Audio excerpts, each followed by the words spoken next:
Então, coloquei para gravar aqui, bem-vindos.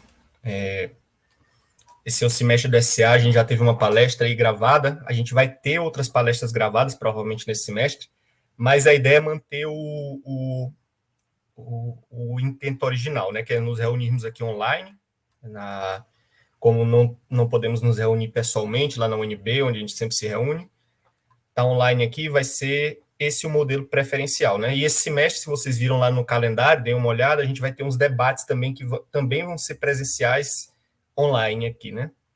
E vão ser relacionados ao nosso tema desse semestre, em homenagem a Ana Caroline Manso, que é a tradição cristã. A gente vai estudar diversas vertentes da tradição cristã. O SCA, desde já, não subscreve a nenhuma dessas tradições, né? Ele não é responsável pelo que o palestrante vai trazer aqui, nem está dizendo que os ouvintes devem seguir essa tradição, é mais para a gente conhecer como, no decorrer da história, surgiram diversas vertentes dessa tradição cristã. Se vocês lerem lá a proposta no calendário, está bem explicadinho qual é a ideia. E nossa primeira palestra foi sobre anglicanismo.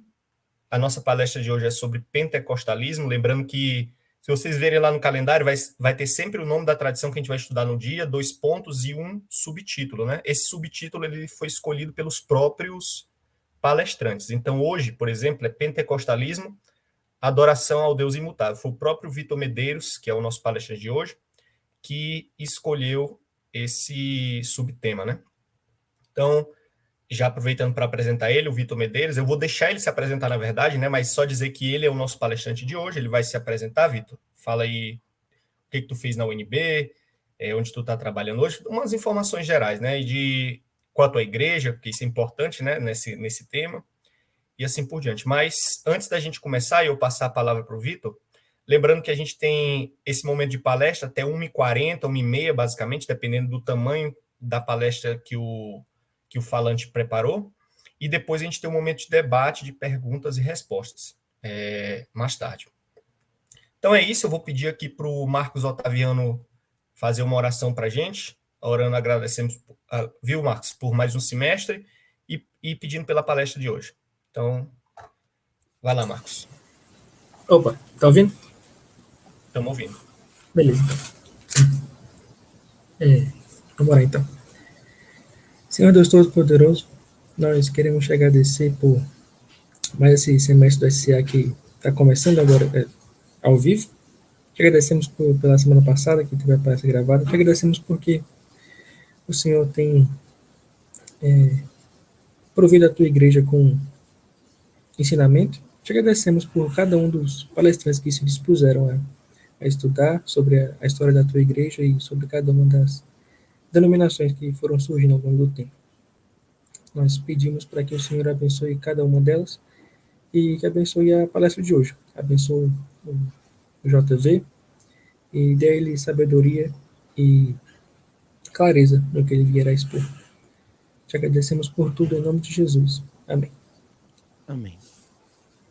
Só antes de passar a fala para o Vitor especificamente, lembrar que, para quem quiser falar depois, a gente tem lá no calendário o meu contato, o do Douglas e o do João Pedro, que também está aqui. Nós somos a diretoria atual do SCA, então se você quiser mais informações sobre o grupo ou sobre qualquer coisa assim, fale com a gente lá, tem os contatos, e-mail e assim por diante. E mais tarde, só para avisar que o Douglas vai pedir para você colocar o nome no chat para a gente pegar a presença, né? Porque sempre tem uma premiação no final do ano para os mais presentes aí. E é isso. Vai lá, Vitor. Boa tarde a todos, primeiramente. Me apresentando brevemente, eu sou Vitor Medeiros, ou mais precisamente João Vitor Venâncio Medeiros. Eu entrei na UNB em 2008, saí da UNB em 2017. Nesse longo tempo eu fiz artes cênicas, bacharelado e psicologia, e hoje atuo como psicólogo. Depois eu também fiz pós-graduação em aconselhamento bíblico na Faculdade Teológica Batista de Brasília, e hoje eu faço teologia na Faculdade Teológica Sul-Americana.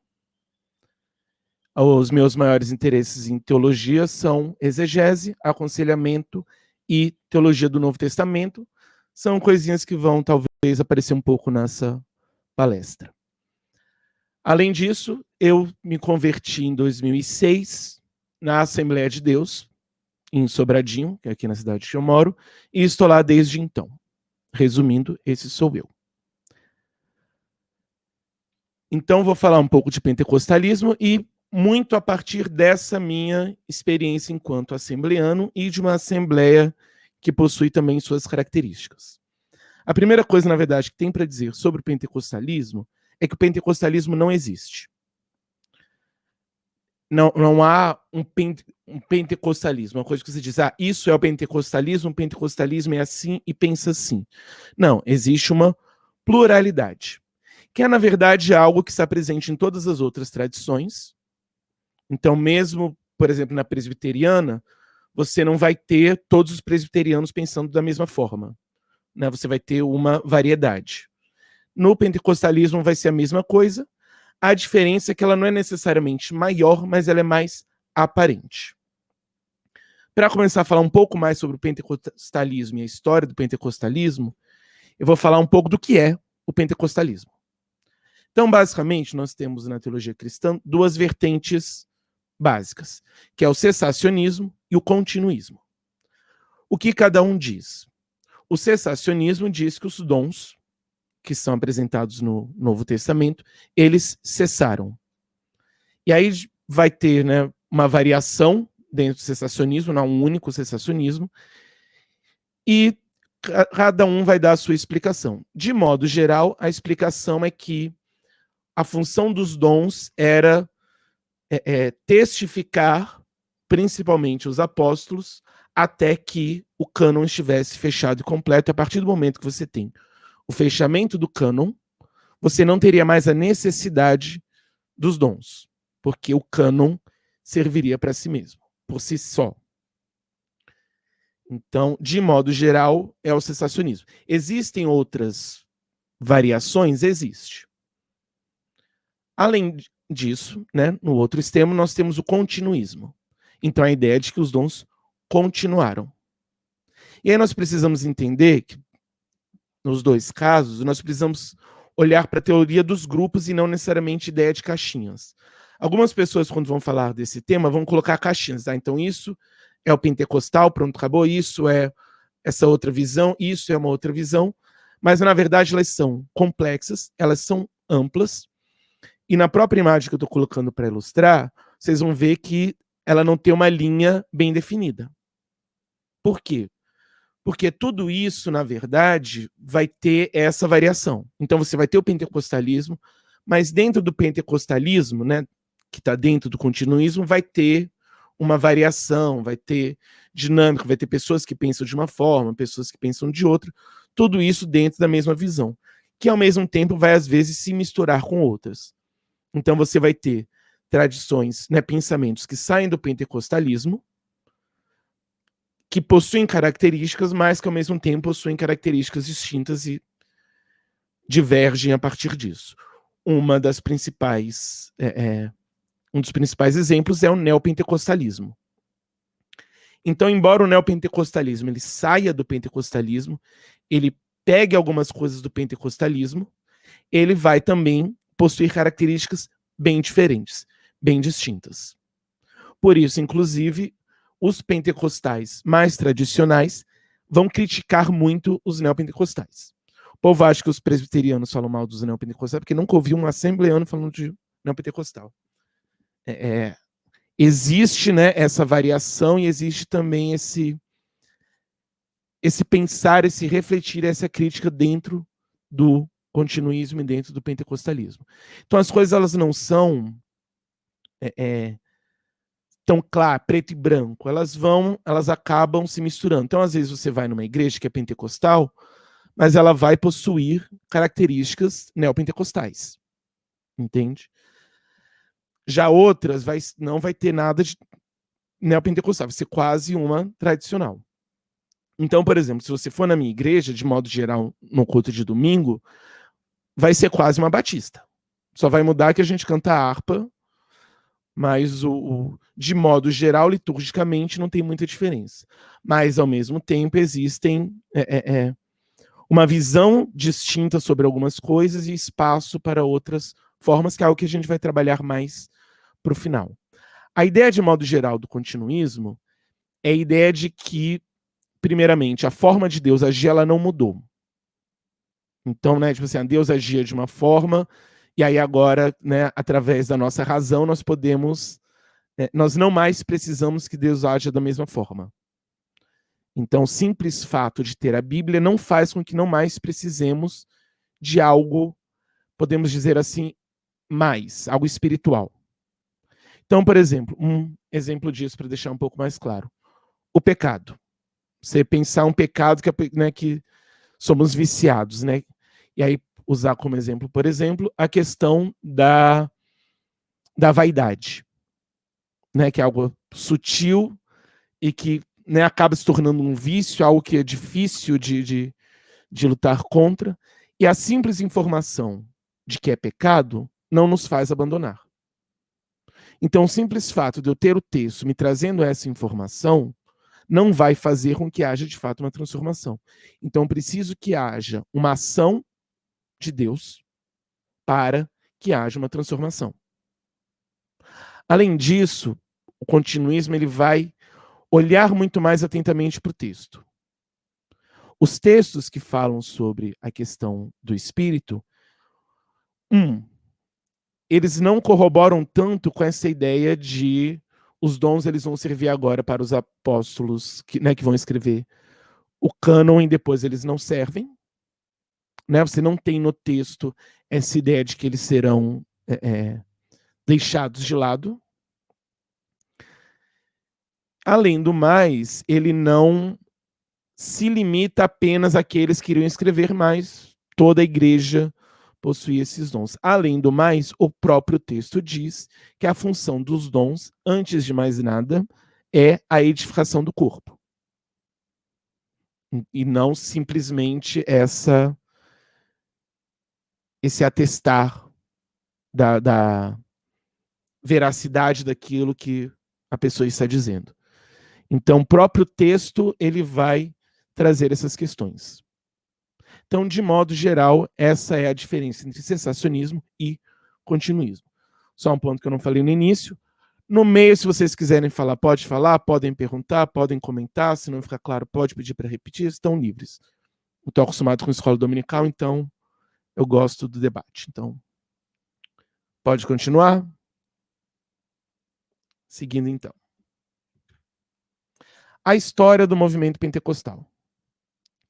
Às vezes, parece que o movimento pentecostal ele surge pura e simplesmente no início do século XX, na Rua Azusa, mas, na verdade, ele é contínuo. Então, se nós olharmos, por exemplo, para a história da igreja, tanto medieval quanto na própria reforma, nós vamos ver sempre as pessoas falando sobre as experiências estáticas, estática no sentido de êxtase.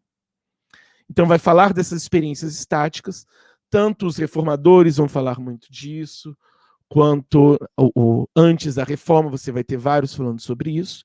O que não se tinha antes era tanto um pensar sobre uma teologia sobre.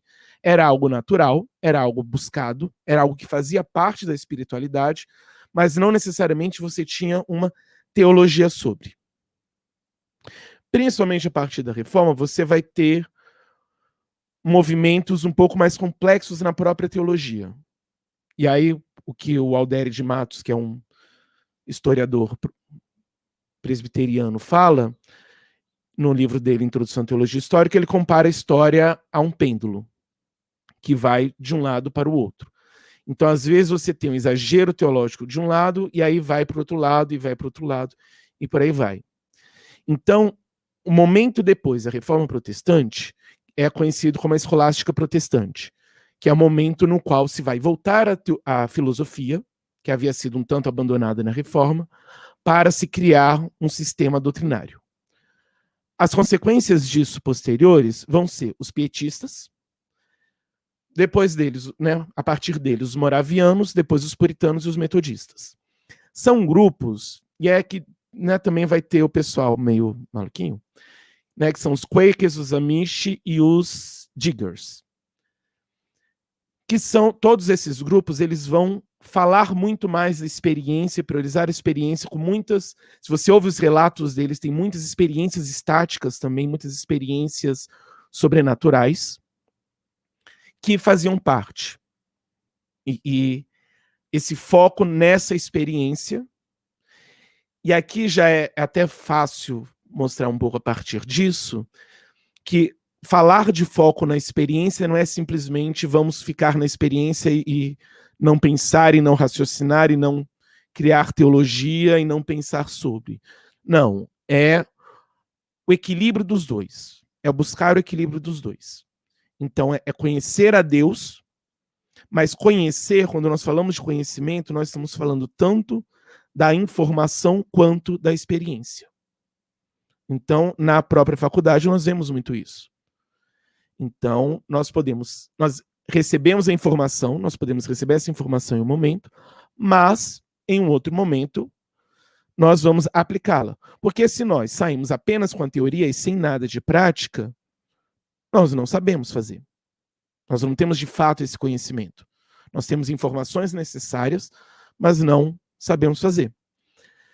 Ao mesmo tempo, se você joga a pessoa na prática sem que ela tenha a teoria, também não vai dar errado.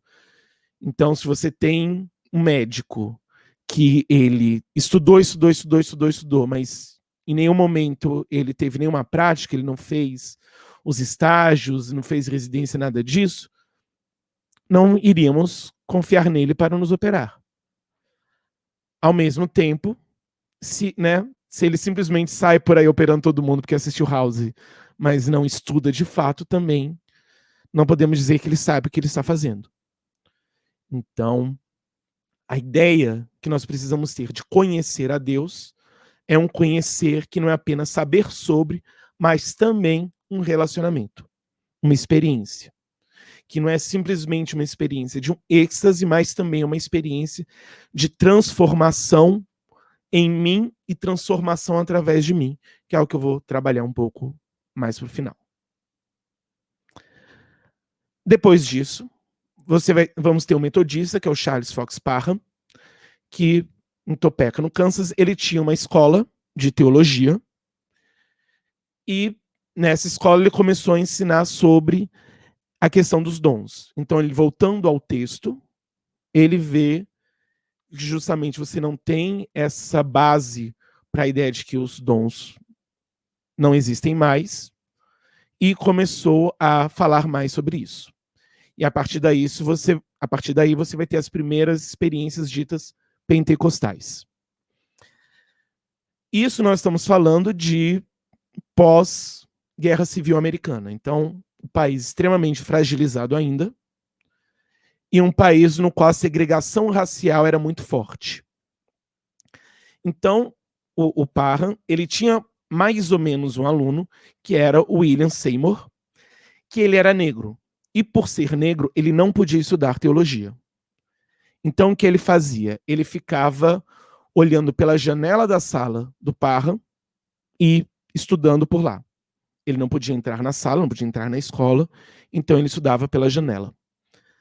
Concluído, esse período, ele vai para Los Angeles, na famosa Rua Azusa, e lá começa de fato o movimento pentecostal a surgir, no qual você vai ter um foco na santidade, que vem inclusive do próprio Parham pelos metodistas, e que vai também, a partir dessa busca pela santidade, buscar justamente essa transformação.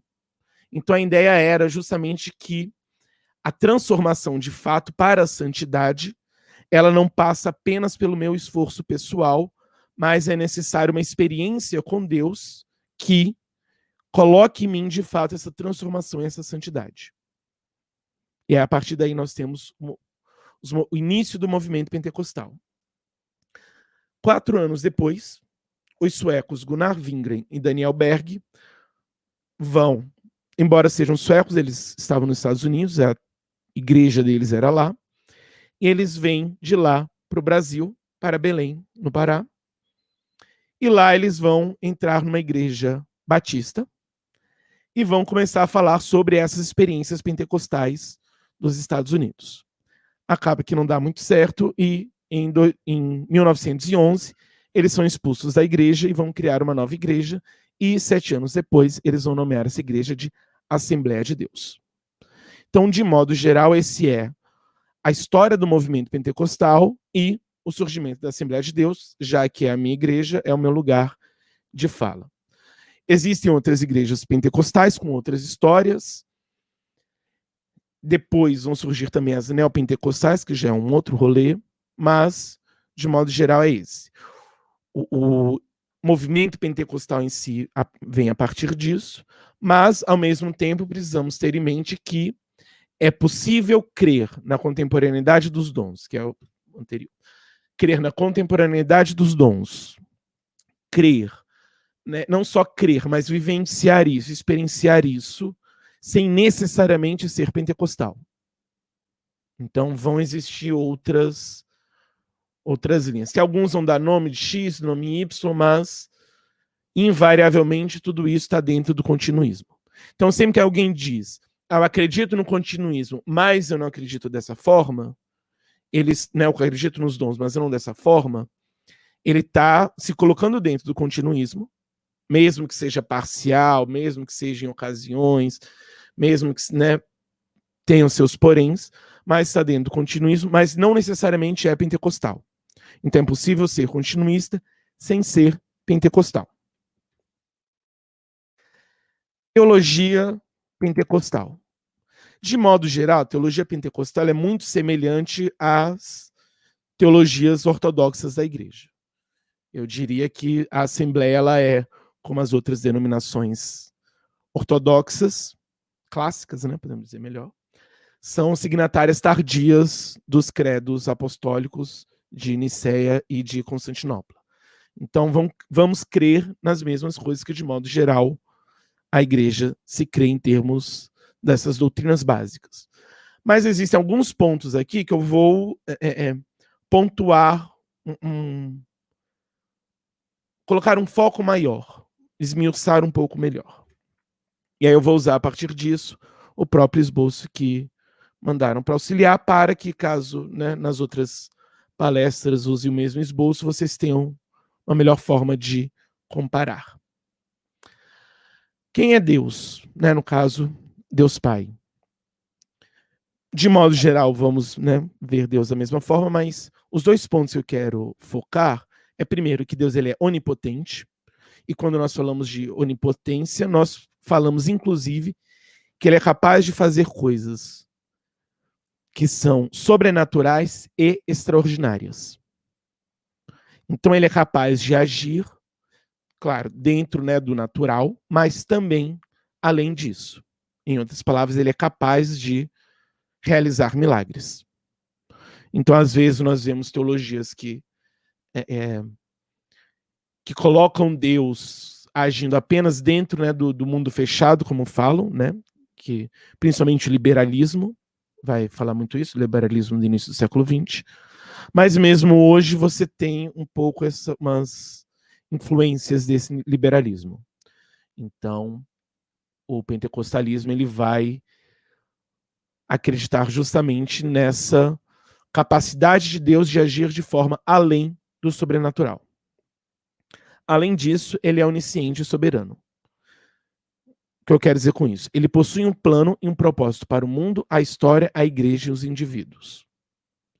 Então, ao contrário de algumas linhas também que vão colocar quase como se Deus tivesse abandonado, então você tem simplesmente a vontade preceitiva de Deus. Você não só precisa fazer o que está na Bíblia e pronto, acabou, né? Tome suas decisões desde que não fira os princípios bíblicos. De modo geral, no pentecostalismo, não. Existe um plano muito maior, tanto para o mundo, né, tanto para o nosso momento atual e as condições, e tanto em termos locais como em termos globais. Existe um plano para a história, então a história inteira da humanidade, desde o seu início até o seu fim, existe um plano de Deus que resulta na sua glorificação. Existe um plano dele para a igreja, então a vontade dele para a igreja não é simplesmente de que a igreja esteja lá, ok, pronto, acabou, e apenas, né, cumpra os seus objetivos e tudo mais, mas também usar a igreja para o seu plano no mundo e o seu plano na história, da mesma forma os indivíduos. Em certa medida, é isso que explica um pouco porque que às vezes algumas pessoas, principalmente no meio pentecostal, vão buscar tanto saber a vontade de Deus. Existe, né, dentro do pentecostalismo críticas ao limite disso, então até que ponto, né, tipo assim, a cor desse slide, eu vou, né, orar para perguntar para Deus qual a vontade dele, não necessariamente. Mas, ao mesmo tempo, eu não posso simplesmente ver a minha vida como assim, a minha vida, minhas decisões, só preciso cumprir o que está na Bíblia e pronto, acabou. Então, existe um propósito. E é quando nós vamos falar dos dons e tudo mais, eles servem, inclusive, para esses propósitos. Tanto no indivíduo, quanto na igreja, quanto na história, como no mundo.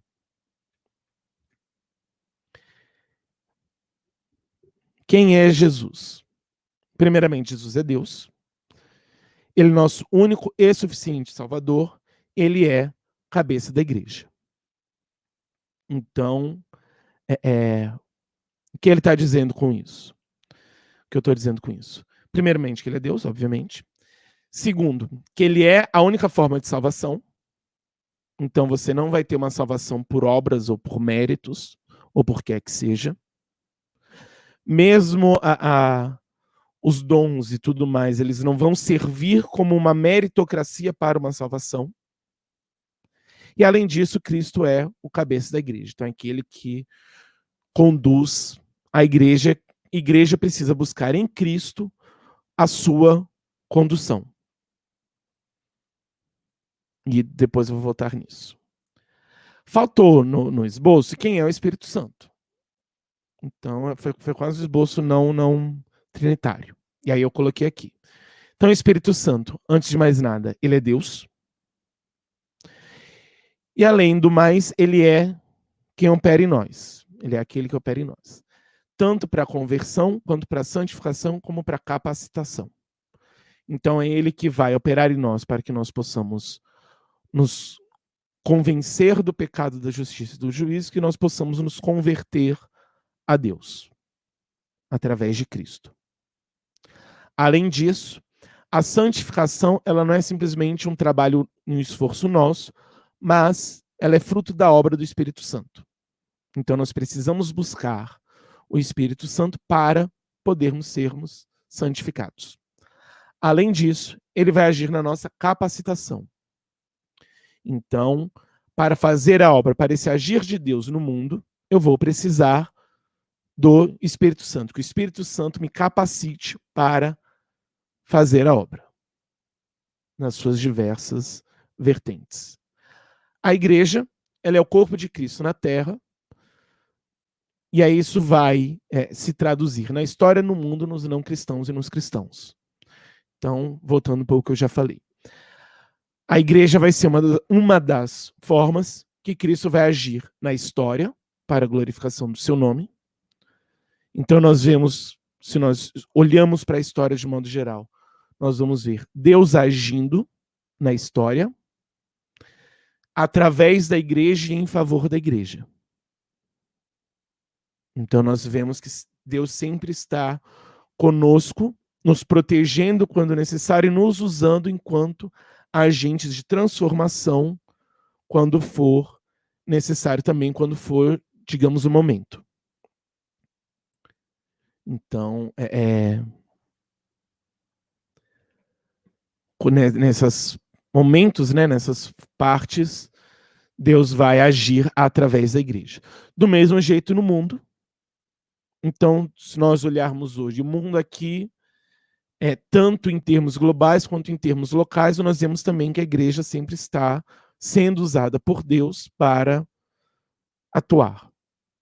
Então, Deus sempre está trabalhando através da igreja no mundo. E isso vai se traduzir não só na glorificação do nome dele, mas também, né, nos não cristãos, que é onde vem justamente a proclamação do evangelho, que é uma das funções da igreja. Então, para que esses não cristãos venham a se tornar cristãos, seja, né, a partir da linha soteriológica de cada um, não faz diferença, que até tinha comentado um pouco antes da palestra, que você vai ter, por exemplo, pentecostais que são reformados, que são calvinistas. Por quê? Porque, como eu falei no início, não existe um pentecostalismo, existem pentecostalismos. Então, você vai, em certa medida, conseguir colocar ele dentro dessas outras visões, porque o foco os pontos principais deles vão ser distintos do que algumas dessas questões, como, por exemplo, a soteriologia. Vai ter o foco na salvação única e exclusivamente por Cristo, né? Isso não se vai abrir mão, mas, ao mesmo tempo, esses processos são distintos. Embora boa parte, né, pelo menos no Brasil, dos pentecostais sejam de tradição arminiana, mas não é uma condição sine qua non. Alguns vão tentar defender que sim, mas não se tem um consenso porque não existe pentecostalismo. E, além disso, vai ser o corpo de Cristo na terra para ação entre os próprios cristãos. E é onde vem justamente a edificação da igreja, a edificação do corpo. Então, nós vamos ter na igreja não só a minha relação com Deus, mas também a minha relação com o outro. E através da minha relação com o outro, a minha relação com Deus. Então, às vezes, Deus vai trabalhar em mim através do outro. Então, esse processo de santificação, de aperfeiçoamento, de capacitação, vai vir através do outro. E isso é algo que está claro, não só no Novo, mas no Antigo também, mas principalmente no Novo Testamento. De que nós precisamos da igreja, nós precisamos dessa coletividade, porque é através dessa coletividade que nós somos aperfeiçoados e transformados. Por isso, inclusive, que você tem essa posição do pentecostalismo em divergência ao cessacionismo, que é a posição um pouco que alguns cessacionistas vão colocar é quase de um eu não preciso da igreja, não preciso do outro. Eu me basto, né? Eu e a Bíblia me basto, e eu não vou precisar disso.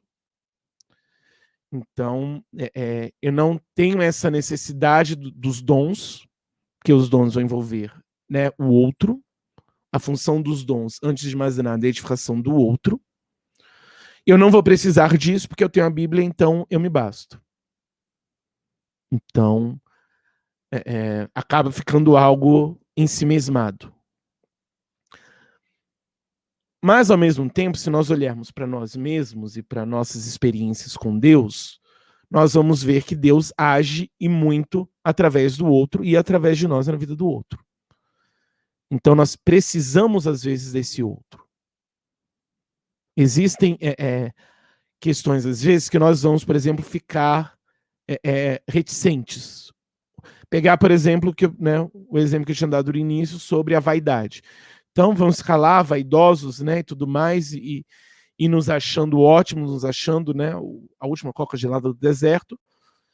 E estamos nisso, né, pecando contra Deus com a nossa vaidade, com o nosso senso de mérito próprio e tudo mais.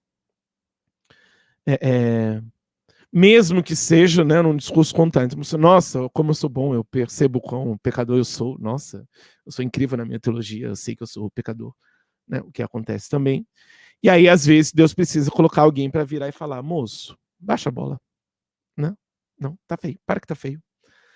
Então, assim, nós precisamos do outro, entende? Nós precisamos dessa relação com o outro, e através dessa relação com o outro, Deus age em nós, né, em nós, igreja, e através disso vai agir na história, no mundo, e na proclamação do Evangelho para a honra e glória de Cristo, que é o nosso propósito final. O que é a vida cristã? A vida cristã é mais do que apenas informação. Então vem um pouco nisso que eu já falei, que a vida cristã não é simplesmente a informação. Então eu recebi uma informação sobre Deus, mas isso não se traduz em experiência com Deus. E aqui a experiência com Deus não precisa ser necessariamente uma experiência estática, né, de êxtase, mas não se traduz uma experiência com Deus, não se traduz em transformação, não se traduz em uma relação diferente com o meu irmão na igreja, não se traduz em uma forma diferente de agir e de ser e estar no mundo ou na história, mas é simplesmente a aquisição de uma informação. Então, a ideia de modo geral do pentecostalismo é que vai além dessa informação. Então não basta eu simplesmente adquirir esse conhecimento, eu preciso vivenciá-lo, eu preciso experienciá-lo para que ele seja real e transformador. Senão, como o próprio texto do bíblico diz, até os demônios creem, né? Então, eles têm essa informação. Então, pensar nesse sentido na vida cristã é justamente nós olharmos para essa complexidade da experiência cristã, da vida como um todo, da vida de modo geral, e a partir disso, da vida cristã. Então, o que é viver enquanto cristão? O que é ser enquanto cristão? Certo? O que ou quem define aquilo que os cristãos devem acreditar? A Bíblia Sagrada. Então, uma marca clássica do pentecostalismo é justamente o alto valor dado à Bíblia Sagrada. Então, ela é vista como extremamente importante, como nossa única regra de fé e prática, e a partir dela que nós devemos nos guiar. Então, como eu falei antes, Cristo é o cabeça da igreja. Então, eu devo me guiar, então eu devo acreditar. E aqui podemos colocar, além do acreditar, o fazer, né? Então, crer que se traduz em ação. O que vai guiar isso é justamente Cristo, e a principal forma que ele usa para isso é a Bíblia Sagrada, que é a nossa única regra de fé e prática. Aquilo que as outras pessoas vão dizer, aquilo que o corpo vai dizer, aquilo que nós vamos dizer, tem que estar balizado na Bíblia Sagrada. Então, isso é exigência dentro do pentecostalismo. Então, tudo aquilo que for dito precisa estar de acordo com as Escrituras. Quem pode interpretar a Bíblia? Todos. Então, mais do que nunca, vai se dar esse foco no sacerdócio universal de todos os crentes. Então, todos nós podemos e devemos interpretar a Bíblia, entender a Bíblia e conhecer a Bíblia. Ela deixa de ser um objeto apenas dos estudados. Que, infelizmente, que era algo que tinha na Igreja Católica, que, infelizmente, algumas outras tradições acaba tendo um pouco isso. Por quê? Porque vai tendo essa questão vai vendo cada vez com mais profundidade no texto, no original, né, e através do método X, Y, e fazer o fluxograma a partir do... Entende? E aí vai se tornando cada vez mais complexo e vai distanciando a Bíblia do povo. Então o povo vai cada vez mais se tornando dependente dos pregadores, seja o pregador que não dá a Bíblia para o povo, né, que se torna esse referencial de interpretação, que é algo que nós vemos principalmente no neopentecostalismo, que você já tira nessa parte já é diferente, que já não é mais todos que podem interpretar a Bíblia, porque a Bíblia vai ter um sentido especial, místico, sagrado, escondido, que apenas os estudados podem. E em algumas tradições mais ortodoxas, podemos dizer assim, você acaba indo para o outro extremo, que é ela sendo tão intelectualizada, digamos assim, que ela também acaba se distanciando. Então, que é inclusive uma crítica que muitos fazem, inclusive muitos tradicionais fazem, que é justamente essa interpretação, principalmente essa pregação a partir dessa interpretação que não fala com o povo, só consegue se comunicar com algumas pessoas. Então, se o pregador for pregar em grego, né, usando, né, todas as complexidades do texto em grego e tudo mais, poucos aqui vão entender. Então, e aí, qual a ideia que vai passar? Que eu preciso, né, toda essa erudição para poder interpretar a Bíblia. Então, a ideia, de modo geral, é devolver a Bíblia ao povo. Então, às vezes, você vai ter interpretações um pouco mais simples, podemos dizer assim, mas que faz parte dessa devolução da Bíblia. Essa interpretação, ela vem através de métodos. Né? Então, o que eu vou abordar daqui a pouco, existe, de fato, metodologias, mas também ela vem através do Espírito. No sentido de, então eu não preciso, né, estudar, né, para entender o texto com complexidade, não preciso estudar, de fato, pegar comentários, né, essa coisa toda. Não, você ainda precisa. Mas a questão é, eu posso ler a Bíblia e isso não gerar em mim transformação. Para que eu realmente possa ser transformado, eu preciso do Espírito. Eu não sou capaz de me transformar a mim mesmo sozinho. Então, preciso disso. Além do mais, ele vai me ajudar a compreender. Porque por mais que eu utilize um monte de métodos, eu ainda serei limitado.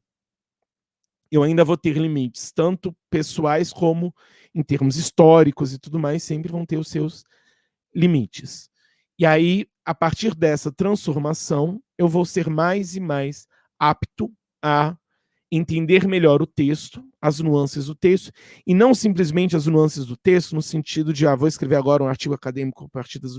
Não, mas o que Deus quer falar comigo através desse texto, ou o que Deus quer falar com outro através desse texto. Então, tirar o texto de ser simplesmente algo acadêmico, mas realmente algo transformador, algo que é capaz de gerar transformação em mim, no outro, no mundo e na história. É necessário estudar, é necessário se aprofundar, mas isso não basta. É necessário também que se torne real em nossas vidas. Então, o próprio Jesus coloca, né, fala que os fariseus eles estavam cegos porque eles conheciam as escrituras, mas aquilo não bastava. Não era simplesmente o conhecimento. Como a Bíblia deve ser interpretada? Basicamente a partir do método histórico-gramatical. Então, o pentecostalismo ele vai se valer e defender muito esse método, que é resumindo, é o método que você vai levar em conta tanto o texto, o contexto literário do texto, o tipo de texto. Então, não vou interpretar um discurso de Jesus da mesma forma que a parábola, né? Não a explicação da parábola, mas a parábola em si, ou os textos apocalípticos e a carta de Paulo. Cada um possui a sua peculiaridade gramatical. Além disso, em termos históricos, que eu vou precisar levar em conta o que estava acontecendo no momento histórico para entender o que Deus estava querendo dizer naquele momento para aquelas pessoas, para então poder aplicar nesse momento para essas pessoas.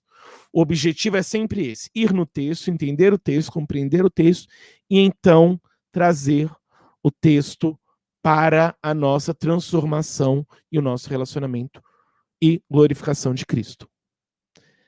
Existem também, principalmente nessa variedade do pentecostalismo, muitas pessoas que vão usar métodos um pouco mais alegóricos, que é algo bem complicado, principalmente para mim que estudo exegese, porque às vezes a gente aprende, tipo assim, a alegoria é má, não podemos alegorizar nunca na vida.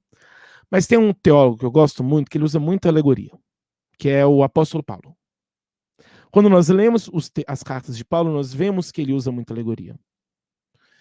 Então, a grande questão, no final das contas, aqui eu coloco como questão, não vou dar a resposta para vocês, é onde que nós podemos arranjar essa sabedoria para entender a Bíblia, aquilo, né, o texto sagrado, dentro das suas metodologias, mas sem necessariamente acabar escorregando por essas questões, ou indo muito alegórico, ou dizendo, não, alegoria não pode, sendo que o próprio apóstolo usou alegorias. Além disso, existe a questão da experiência. Então, até que ponto a nossa experiência vai influenciar nessa interpretação e a interpretação da nossa experiência.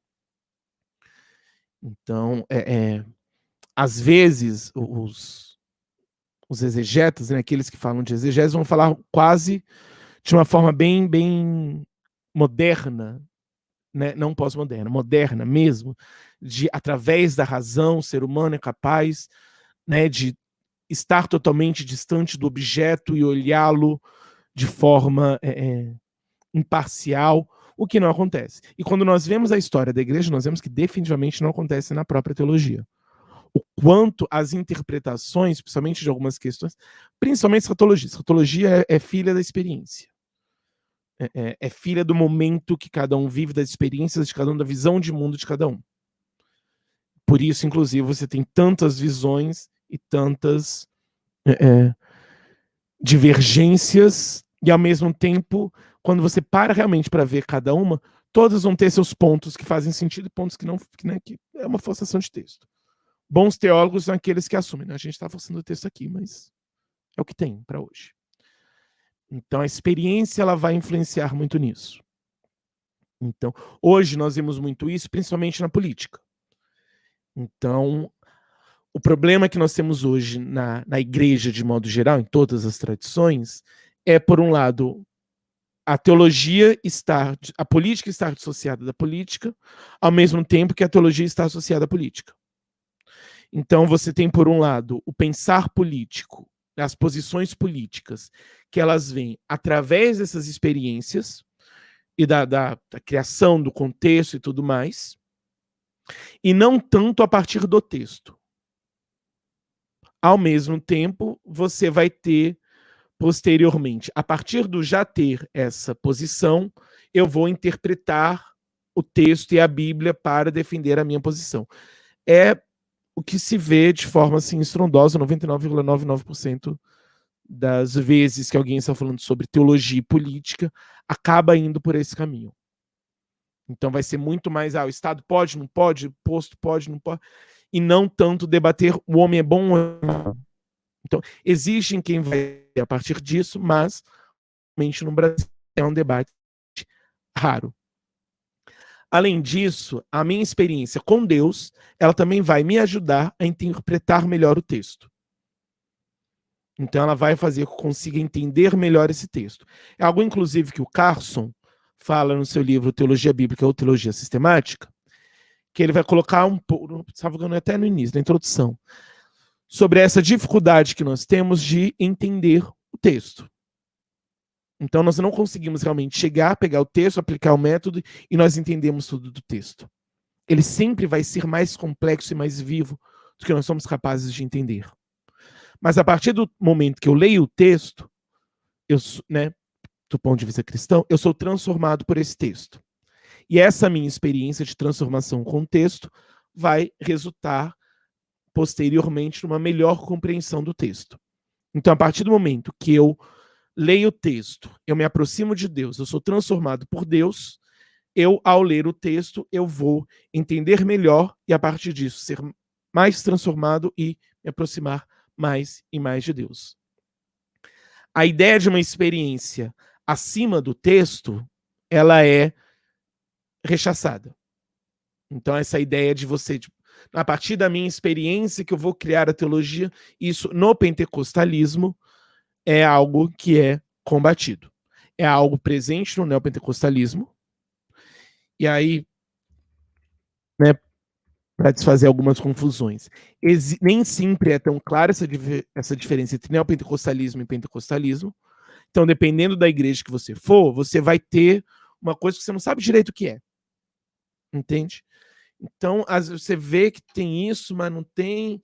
Então, né, é uma igreja pentecostal, tradicional, mas ao mesmo tempo a pessoa acredita em maldição hereditária, porque está nessa intersecção. Então, mas o pentecostalismo, inclusive, não acredita em maldição hereditária, amém. Alguma ênfase teológica nessa tradição que a difere das demais?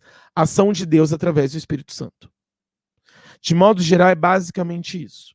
É a ideia de que Deus ele vai agir através do Espírito. E aí vão vir os dons justamente para ser este canal de ação.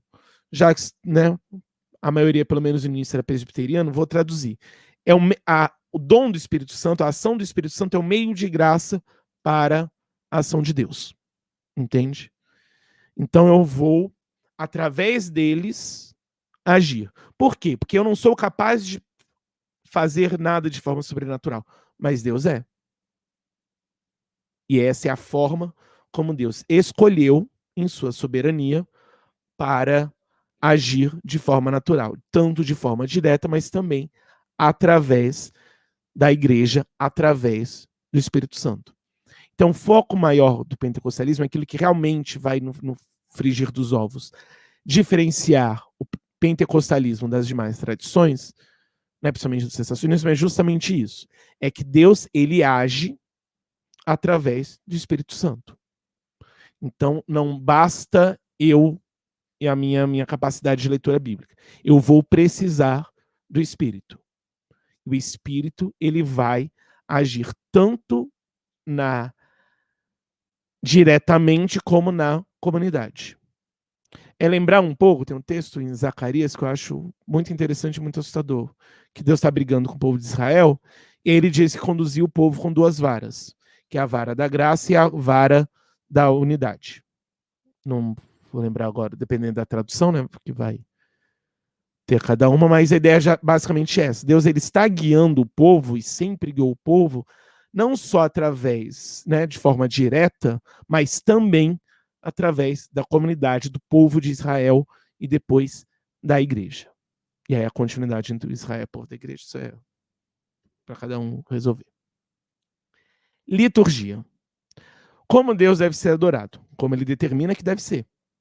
Resumindo, é isso. Então a liturgia, a ideia, né, da adoração a Deus, ela vai passar por aquilo que Deus disse que deve ser.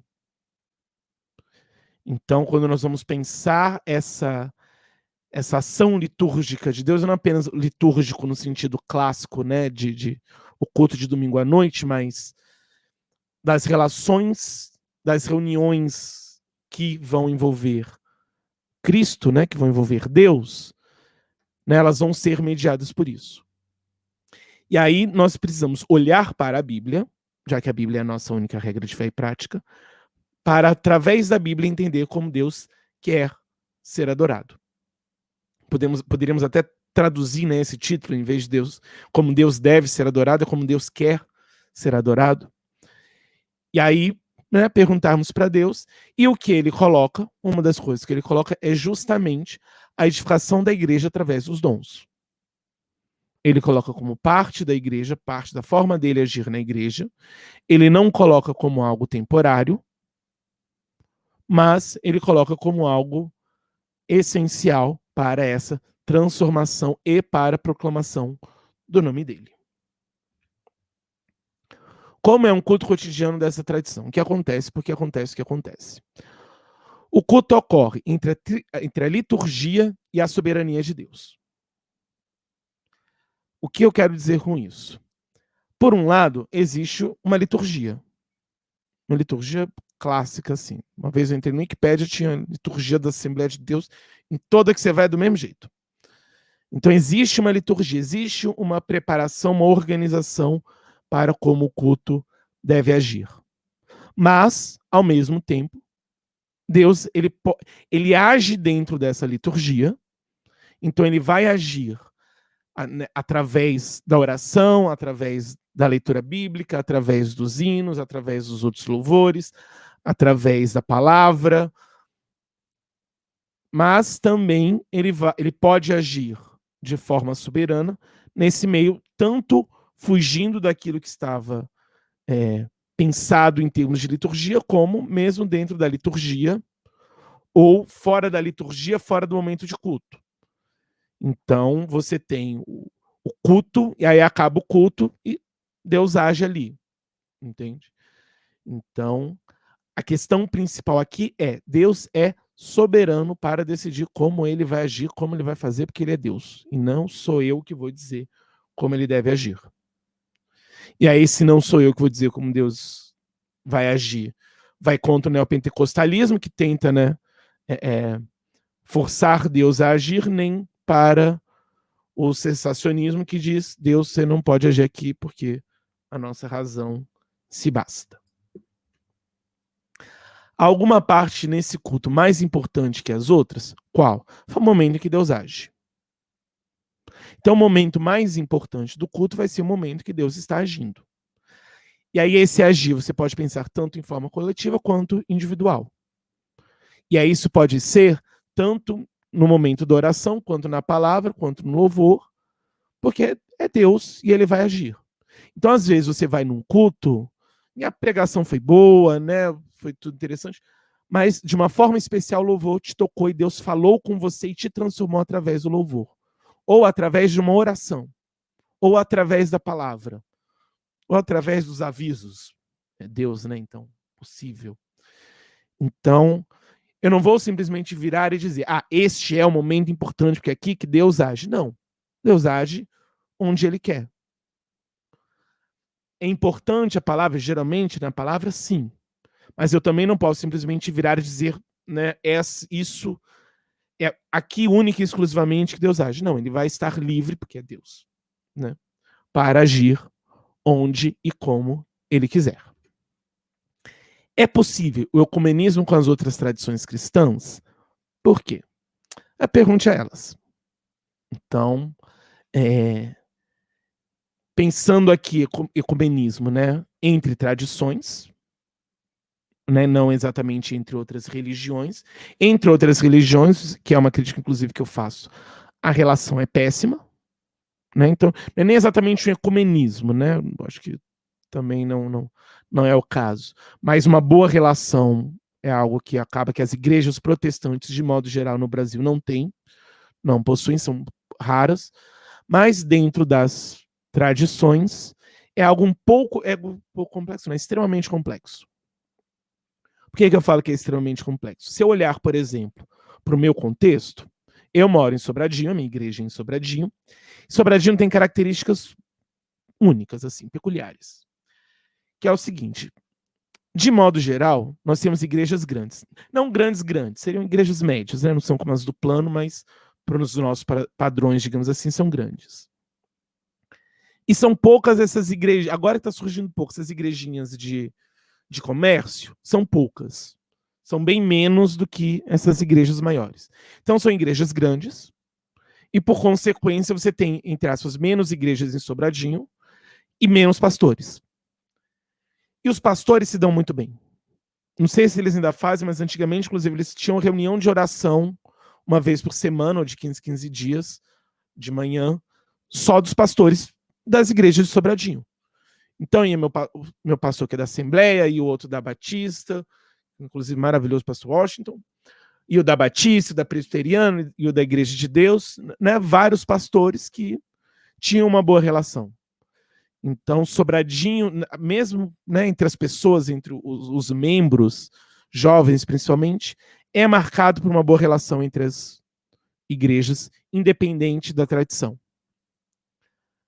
Independente é uma palavra forte, porque tem um pessoal da Universal e da Igreja Católica, que, diga-se de passagem, elas são uma de frente para a outra aqui em Sobradinho, mas só um detalhe. Então, são relações boas. Ao mesmo tempo, se você for para outros lugares, você não vai ter essa boa relação. Então, você já vai ter muitos mais conflitos, muito mais problemas do que você tem, por exemplo, aqui. E, às vezes, conflitos que vão ser muito mais sérios. E, infelizmente, né, e até isso, o porquê desse pergunte a elas, acaba que a razão por esses conflitos vem principalmente pelo preconceito com as igrejas pentecostais. Existe preconceito da igreja pentecostal com as cessacionistas, né, de fato, ou necessariamente cessacionista, mas de liturgia cessacionista, digamos assim.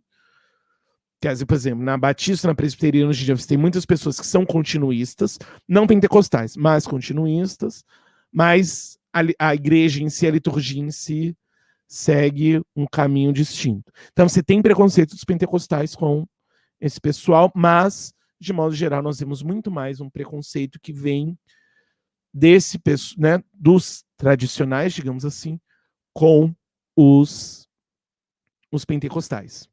Falo tradicional porque o termo histórico, no caso, não se vale tanto, porque a igreja, a Assembleia de Deus, ela é considerada uma igreja histórica. Pentecostal histórica, mas ela também é histórica.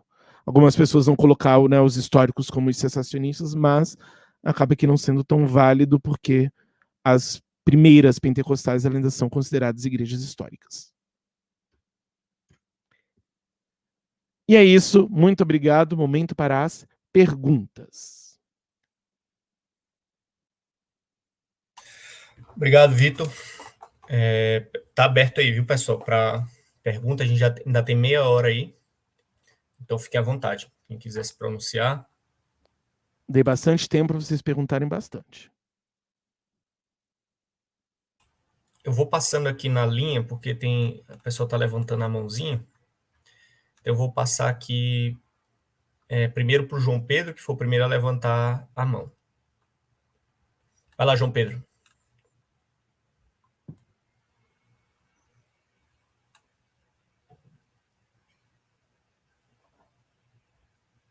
João Pedro?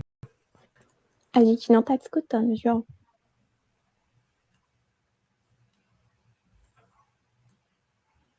Tá, então vou passar para o segundo, que foi a Aline. Vai lá, Aline.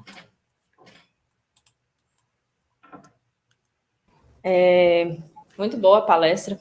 Eu aprendi muito, apesar de ter crescido em uma família que vem, né, do pentecostalismo, principalmente da Assembleia. Consegui estruturar um pouco mais, né, as informações que eu já tinha de vivência. Mas uma pergunta que eu tenho é a respeito exatamente dessa questão da experiência em demasia, né? Eu vejo que, principalmente na Assembleia, que é um pouco que eu conheço, existe muito essa valorização, essa supervalorização dos meios extraordinários de graça, né? E não se fala muito nos meios ordinários. Então, é sempre a revelação sobrenatural, sempre entra muito essa questão do Espírito Santo mesmo agindo em você. E aí eu queria saber como é essa relação com pessoas que são pentecostais, que acreditam nessa ação do Espírito Santo, mas que, por exemplo, não receberam o batismo do Espírito Santo. Não sei se deu para entender a pergunta. Deu, você explicou por um caminho, perguntou por outro, mas deu para entender tranquilo. Isso, exatamente. É só essa questão de valorizar demais a experiência, mas às vezes a pessoa valoriza, acredita naquilo e não tem aquela experiência. Como que dentro dos pentecostalismos isso é visto? É entender, antes de mais nada, essa questão de que são pentecostalismos. Então, vou usar a minha igreja como exemplo. A minha igreja é a igreja sede. Então, ela é uma igreja maior e, de modo geral, até pela localização dela e a construção dela, ela é, de modo geral, uma igreja mais intelectualizada. Então, o antigo pastor de lá, que ele ainda é pastor, mas ele não está mais como pastor presidente, é o Elienay Cabral, que é um dos principais autores de livros da CPAD. Então, ele é extremamente estudioso, escreve as revistas da EBD. Então, nós somos criados de forma muito mais intelectual, digamos assim. Então, não é tão comum, por exemplo, essas experiências extraordinárias no culto de domingo normal, assim. Então, você não vai lá e vai ter gente naturalmente rodando no manto. Já as congregações são bem diferentes e elas vão ser muito mais nessa linha, naquele espaçozinho entre um neopentecostalismo e um pentecostalismo. Entende? Então nós temos essa variedade. Nós, mesmo, né, na mesma igreja, digamos assim, nós temos essa variedade. Porque não são caixinhas, são linhas, são espaços, são esses círculos grandes com muito espaço para transitar dentro e que vai transitando. E que ao mesmo tempo, e aí, né, Wittgenstein já nos dizia que os jogos de linguagem possuem seus próprios meios de se regular, precisamos olhar que o próprio pentecostalismo ele vai regular um pouco essas questões. Então você vai ter igreja que de fato ela vai estar dentro desse limite já flertando com o neopentecostalismo, ou quase no neopentecostalismo flertando com o pentecostalismo. Outras já vão ser muito mais tradicionais nesse sentido. Vão ser muito mais focadas não numa experiência extraordinária, mas numa experiência ordinária. e extraordinária, no sentido de enxergar o extraordinário no ordinário. Entende? Então, pensar no extraordinário de Deus não é simplesmente você ter uma visão. Mas, para que todos nós estivéssemos aqui, Deus precisou agir. Muitos aqui poderiam não estar. Poderiam ter sofrido um acidente em casa, ou dependendo de onde estão, né, se saíram de algum lugar hoje de manhã para ir para outro, podiam ter sofrido um acidente, um assalto, uma bala perdida, um monte de coisa. Mas nós estamos aqui. Então existe um extraordinário dentro do ordinário. A questão é justamente nós conseguirmos olhar para Deus e para a ação de Deus e para o sobrenatural de Deus, mas não necessariamente limitando este sobrenatural de Deus àquilo que é a experiência estática. E aí, dentro dessa grande variedade, né, dessas posições distintas, nós vamos ter as próprias ou igrejas ou pessoas dentro das igrejas tentando contornar isso. Então você vai ter igreja que vai estar, né, completamente perdida, vai realmente se focar só nisso, mas você vai ter outras que você vai ter pessoas que são focadas nisso, mas outras que não, e aí essas pessoas que não são focadas nisso socorrem as que são e falam, não, vem cá, você não precisa necessariamente disso, você pode ir por um caminho mais saudável nesse sentido. Saudável não no sentido, né, da experiência ou não experiência ser ou não saudável, mas no sentido do não sofrer por conta disso, porque a experiência com Deus, ela vai invariavelmente muito além das experiências ditas pentecostais. Consegui responder? Olha, conseguiu. Eu achei desafiador de responder a minha pergunta, mas obrigada. Não, responder a pergunta é tranquilo. O desafiador é viver essa complexidade no dia a dia. Imagino. Mas obrigada aí pela explicação. Gente, antes de passar para a próxima pergunta, só quem está presente aí, coloca o nome no chat, só para a gente computar a chamada de hoje, por favor. E a próxima pergunta aí é da Carol. Senhorita Manso, vai lá. Tá, vocês estão me ouvindo? Sim. Oi, Vitor. É muito boa a sua palestra. Inclusive, você é da Assembleia de Deus da quadra 6? Exatamente. Ah, sei. Eu já fui de lá, só que da congregação. Qual congregação? A congregação Assembleia de Deus Edificar Vidas do Grande Colorado. Ah, sim. Eu gosto muito do povo de lá. Aham. Mas hoje eu não estou mais lá, né? Hoje eu virei presbiteriana. Não, mas o filho pródigo um dia volta. Então, tá. Focando na pergunta agora. Vitor, como presbiteriana agora, eu posso ter te interpretado da maneira errada, como você colocou isso na sua apresentação.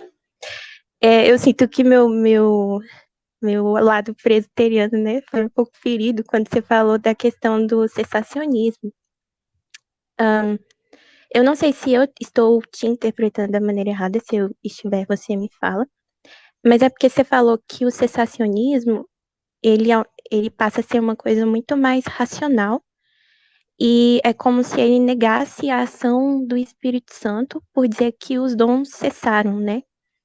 E eu tive um pouco de problema em aceitar essa afirmação, porque o cessacionismo, né, e inclusive isso leva a muitos pentecostais, até eu mesmo tinha essa visão antes, de que os presbiterianos, eles não falam da pessoa do Espírito Santo, o que não é verdade.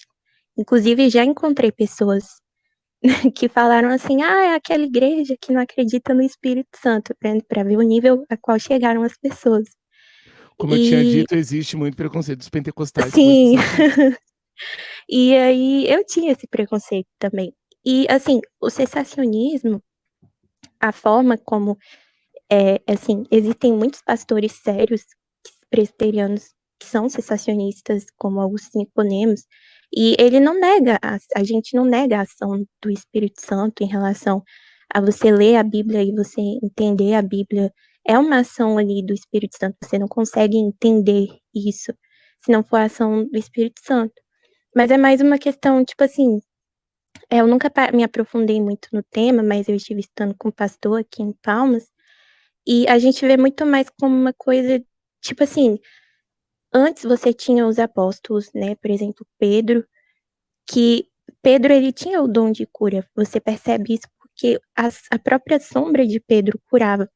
Então, quando as pessoas pediam que Pedro orasse por elas, ou quando Pedro simplesmente orava, elas eram curadas.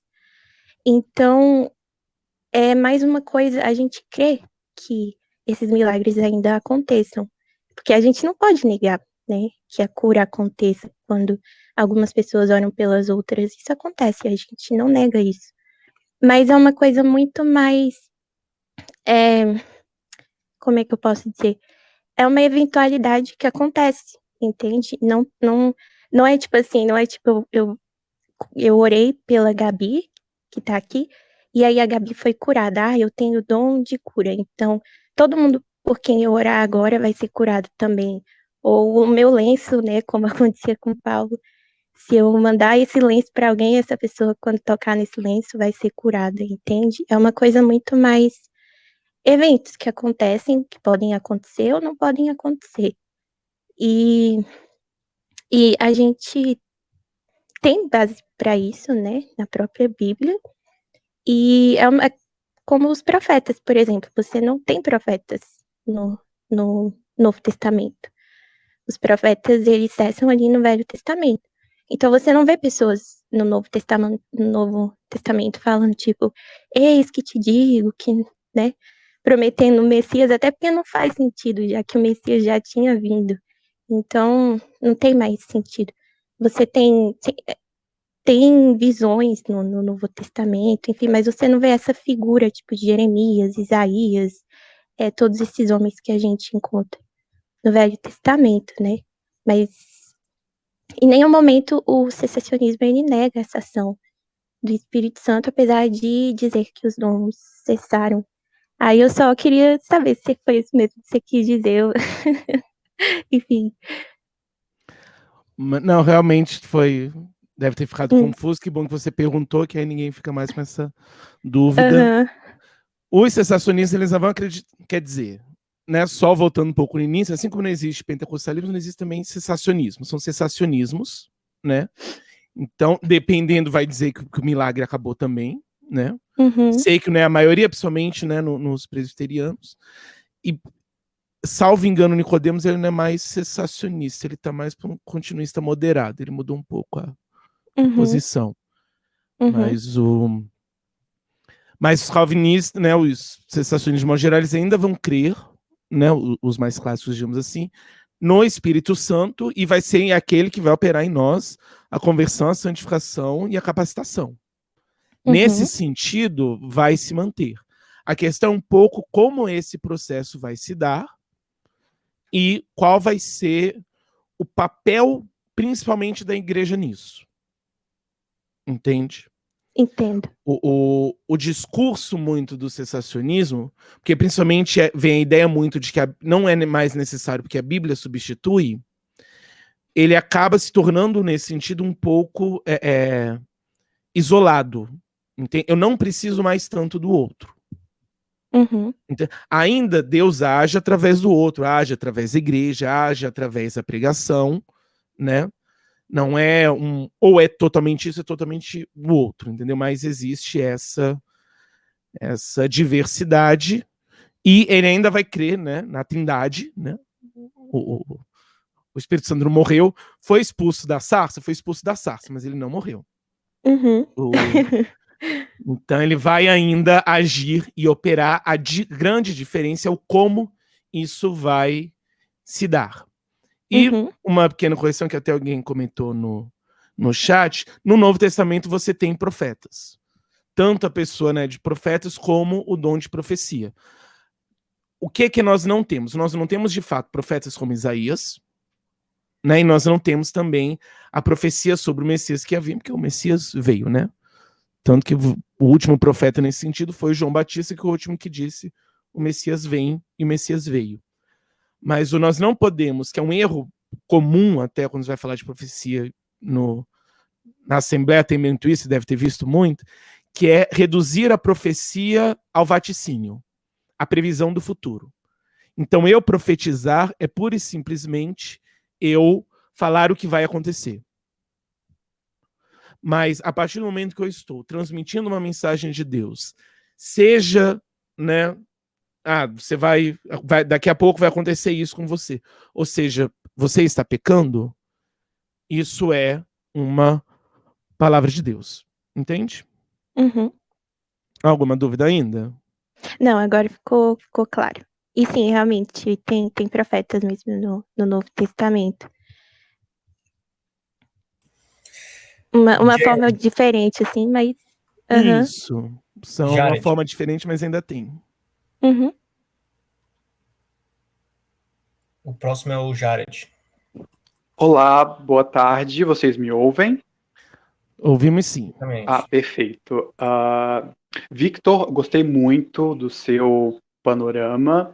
Assim como a Carol, eu sou um ex-assembleiano que também está na igreja presbiteriana, que é bastante interessante esse fenômeno de jovens pentecostais indo para igrejas históricas e particularmente a igreja presbiteriana. É um fenômeno bem interessante. Mas enfim, tem uma origem pentecostal, carismática. Nunca me identifiquei muito, sempre fui um peixe fora d'água, sempre fui tido como uma pessoa muito fria, muito não dada aquelas manifestações e meio que ficava meio estigmatizado ali dentro, por isso que eu saí. Durante um certo tempo eu até tive uma certa birra com o pentecostalismo.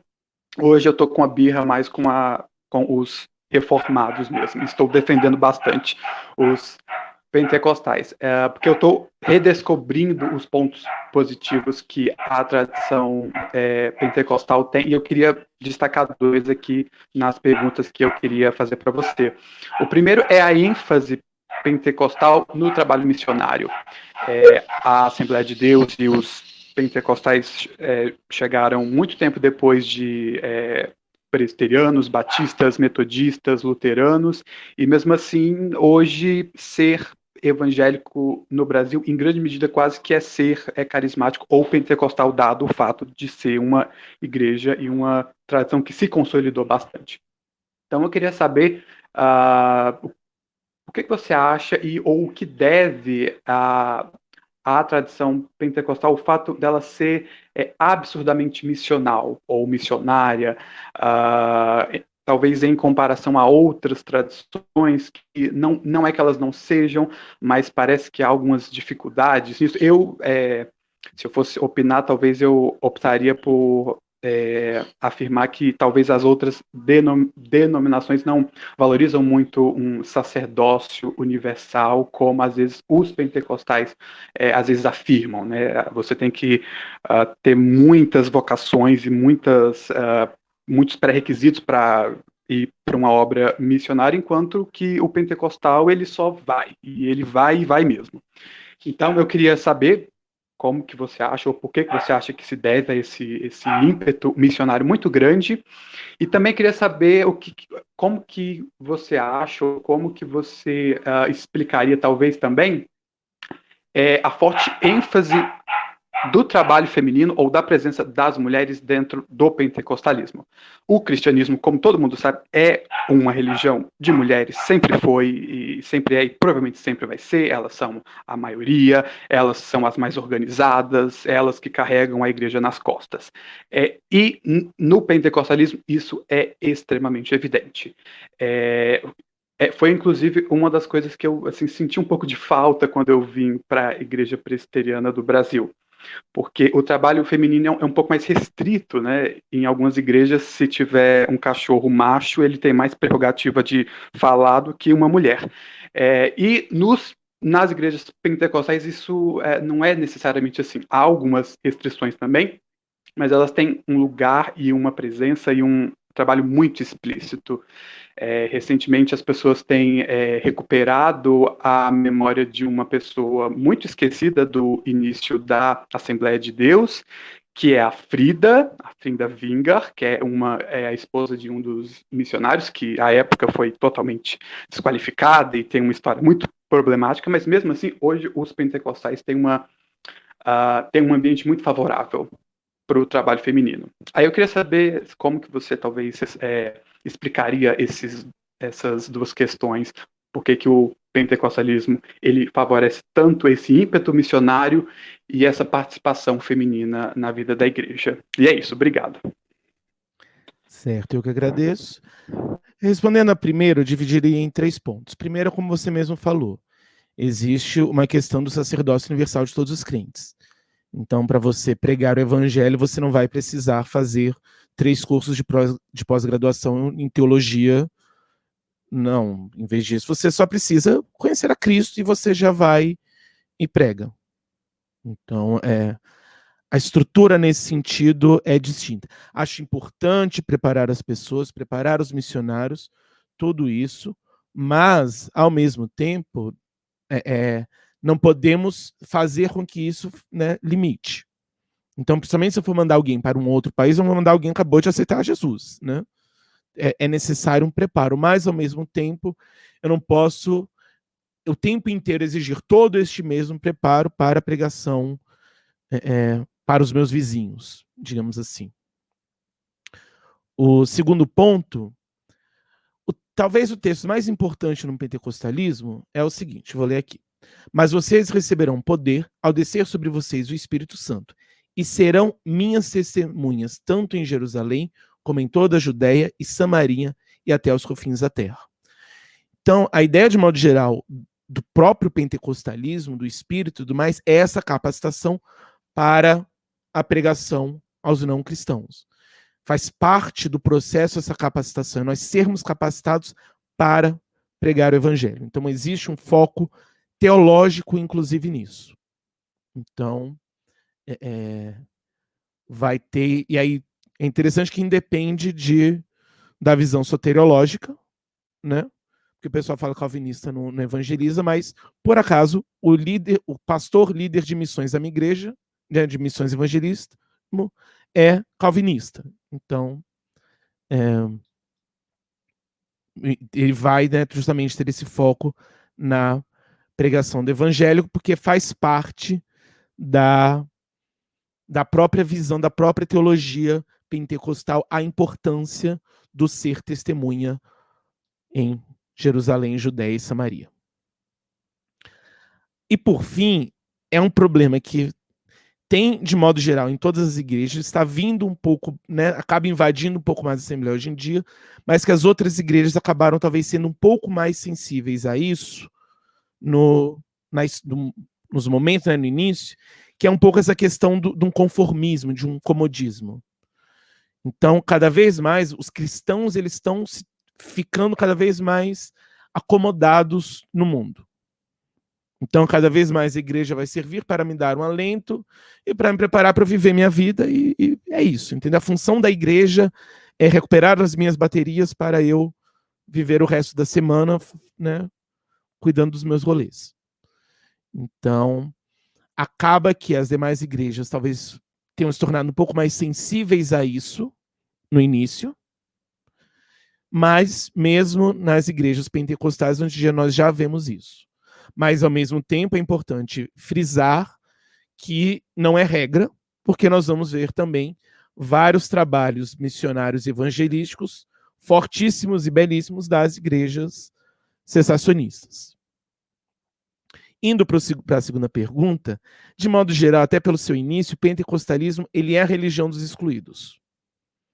Então, ele surgiu enquanto movimento com alguém que não tinha o direito de assistir uma aula de teologia por ser negro. E muitas dessas pessoas, inclusive, do início do movimento, também eram mulheres. Então, embora você tenha e mulheres, inclusive, também, que naquela época, e em certa medida até hoje, são negadas a ela o direito também de ocupar esses lugares de estudo. Então, em todas as igrejas, né? você vai ter elas agindo, trabalhando e atuando dessa outra forma, que não é essa forma, entre aspas, autorizada, né, pela instituição, já você precisa ser um pastor para Deus falar através de você. Não, Deus é capaz de falar através de todos. Então Deus é capaz de falar através daqueles que buscam uma vida de santidade, uma vida de comunhão com Deus. E as mulheres, né, isso eu já passei por outras igrejas, né, seja no Ministério de Mulheres Assembleia, seja na SAF, elas são não só organizadas, mas você está precisando de oração, você vai para as mulheres. Se nós estamos, às vezes, com uma dúvida teológica, a gente vai no pastor, mas quando a coisa aperta, a gente liga para a irmã e fala, irmão, estou precisando de uma oração. E aí acontece que, por ter esse espaço mais aberto, digamos assim, para o sacerdócio universal e menos organizacional, menos preso a essas hierarquias organizacionais, acaba que as mulheres vão ter muito mais destaque, muito mais visão, principalmente porque essa oração ela vai ser muito mais valorizada do que em outros locais que é apenas valorizado esses trabalhos que são dados mais aos homens. Existem algumas restrições, existe. Eu pessoalmente defendo, porque eu sou contra o pastorado feminino, mas ainda assim a igreja necessita das mulheres, do trabalho das mulheres e desse auxílio das mulheres, não só na organização, mas principalmente na oração. Embora eu acho que os homens precisem orar muito mais do que oram hoje em dia. Respondida a sua pergunta?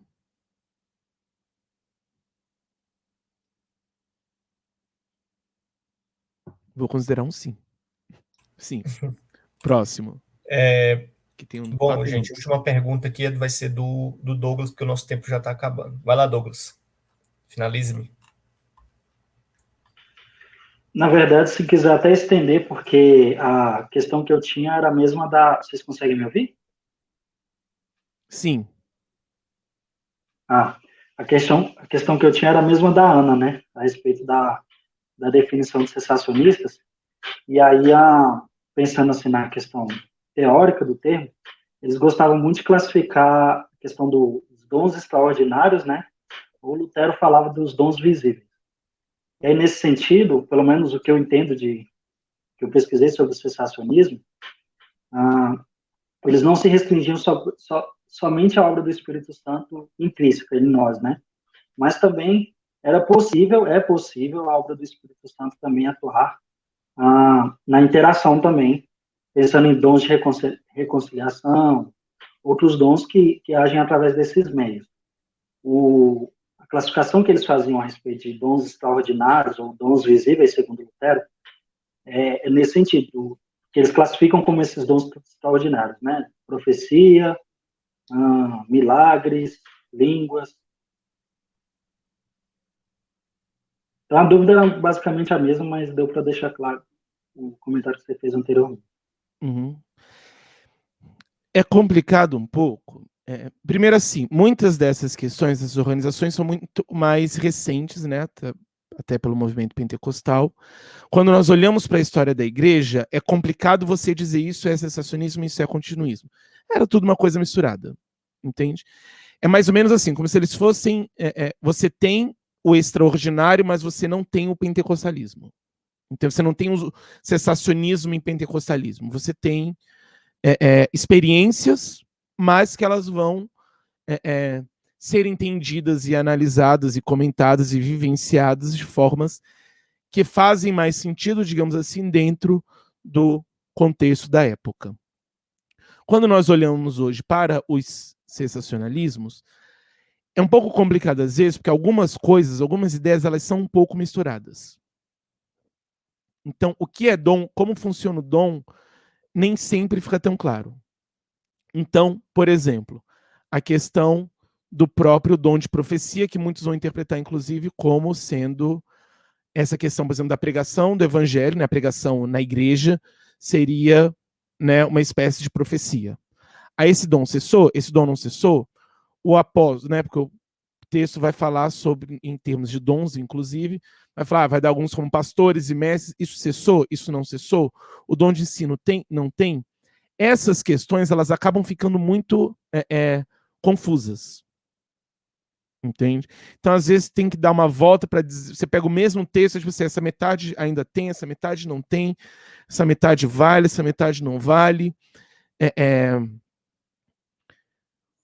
Porque no próprio texto bíblico, em certa medida, essas coisas estão um pouco confusas. Alguns, por exemplo, vão separar entre dons do Espírito e dons de Cristo. Então, quando vai falar, por exemplo, de pessoas, né, que vão estar no governo da igreja, tanto em Efésios quanto em Romanos, vai falar em termos de, né, de Cristo deu, né, como dom essas pessoas, ou dons de Cristo. E aí vai falar dessas, né, do profeta, do pastor, do presbítero, né, dependendo do texto, do diácono, do mestre. Então vai falar dessas pessoas. Outros textos, né, vão falar de dons do Espírito e vão falar mais dessas ações de forma mais que mais tradicionalmente nós entendemos dentro do pentecostalismo. Então vai falar mais dos dons, né, dos agires propriamente. Então, do dom de profecia, né, da língua, da interpretação da língua, da sabedoria. E aí nem sempre essas coisas ficam tão separadas e tão divididas.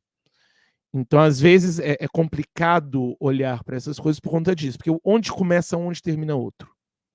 É algo que vai estar confuso, às vezes, no pentecostalismo e, às vezes, vai estar confuso no sensacionismo. Então, é algo que, às vezes, é necessário um aprofundamento maior, mas que, no final das contas, vai estar presente. De modo geral, é necessário entender, talvez fosse um pouco polêmico agora, todos vão falar de formas distintas das mesmas coisas e mesmas experiências. Não mesmas experiências no sentido absoluto, né? Porque em um você vai ter, por exemplo, oração em língua, outro você não vai ter. E às vezes o outro que você não vai ter vai ser a Assembleia de Deus, né? Mas todos vão tentar dar voz, vão tentar traduzir o agir de Deus através da igreja. Em alguns casos, vão para o extremo por conta do outro. Então você tem casos mais extremos, assim, por exemplo, de um cessacionismo que nada é válido e tudo mais, mas que é muito mais uma resposta ao neopentecostalismo exagerado. Mas quando nós estamos falando, né, das pessoas que estão falando disso tudo de forma saudável, seja no cessacionismo, seja no continuismo, seja no pentecostalismo, onde quer que seja, vão ser formas distintas de traduzir as mesmas coisas. Então, vou estar numa igreja tradicional e pode ser que não tenha oração em línguas, mas tem hora que vai ser de fato um dom, por exemplo, a sabedoria. Não sei se vocês aqui, né, já tiveram que lidar, por exemplo, com aconselhamento bíblico, aconselhar alguém.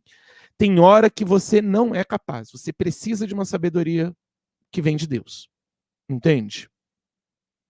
Então existe um dom ali. Existe hora que eu vou falar algo que vem de Deus. E aí, se eu vou chamar de dom, se eu vou chamar de meio de graça, vão ser formas de organizar isso. Formas de organizar que vão criar grupos distintos, né, vocabulários distintos, focos distintos, liturgias distintas em certa medida, mas no final das contas nós não estamos falando de dois cristianismos e principalmente não estamos falando de dois deuses, de duas trindades. Nós estamos falando da mesma coisa, só estamos organizando de formas distintas. Que às vezes nos bagunçamos nessa organização, porque a nossa própria interpretação acaba ficando refém das nossas experiências. Então isso vai balizar o como eu vou comunicar essas questões, mas, de modo geral, é o mesmo Deus, tanto na Assembleia, quanto na Presbiteriana, quanto na Igreja Primitiva. Por isso até a escolha do título da palestra, que é justamente o Deus que não muda.